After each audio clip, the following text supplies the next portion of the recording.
Dr. Humera Qadri is divorced and Siwash is her only son. But on his national Afghan identification card, only her husband's name is shown, leaving her guardianship unrecorded. Now President Ghani has signed a decree that a mother's name must also be included. It's symbolic, but I'm happy that step by step we're getting out of the stage where there was no identity for us. We have taken initial steps, and they're excellent, but there are still some women who are nameless and who will die nameless, and all their children are called by their father's name. None of them are called by their mother's name. A tazkara card is the primary form of identification for Afghans, used for proof of identity, residency and citizenship. Many mothers say they have faced discrimination over their rights related to their children because they were not mentioned in official documentation. Including the mother's name on the tazkara card will allow a woman to legally challenge for those rights. It will also help thousands of widows who have lost their husbands to the war and who struggle to prove their relationship to their own children. It is true women have support, but we want the full support of our government, which is yet to be achieved. The government must have a plan and place for women's rights. We can see some support in media, but it's often superficial.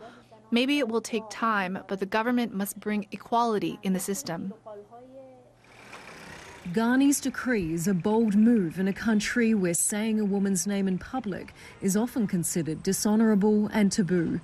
Former Taliban commander Akbar Agha says the law is un-Islamic, arguing it allows for a woman to have rights she is not entitled to under Sharia law. He adds many Afghans may choose not to register for ID cards to avoid recording their mother's name publicly. If we call someone by their mother's name, they will be upset. Generally, we're known by our father's name.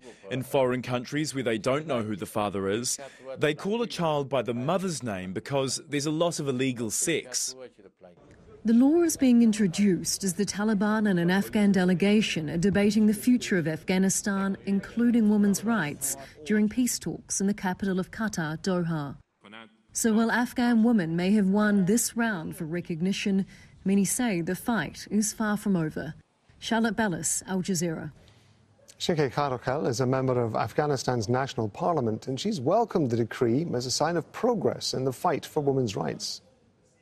It's a great step taken by the government because women since few years, they had a campaign by the name Where Is My Name? So I think, and also recently supported by women inside parliament, and finally government took a step and issued a decree by having woman's name or mother's name as the ID. I think Afghanistan is very much backward affected by 4 decades of war and very male-dominated society. And even calling or mentioning mother and a wife's name is a big taboo in most of the area. We accept that. But for how long women could suffer? I think by having women names or mother's name beside the father and grandfather name in Afghan ID, it's a recognition for women as an equal parent. And also we feel we are the equal citizen too, because from ignorance to acknowledgement is a big step. And so, because having women's mother's name inside ID, it's make our life much easier in most of the legal cases as well.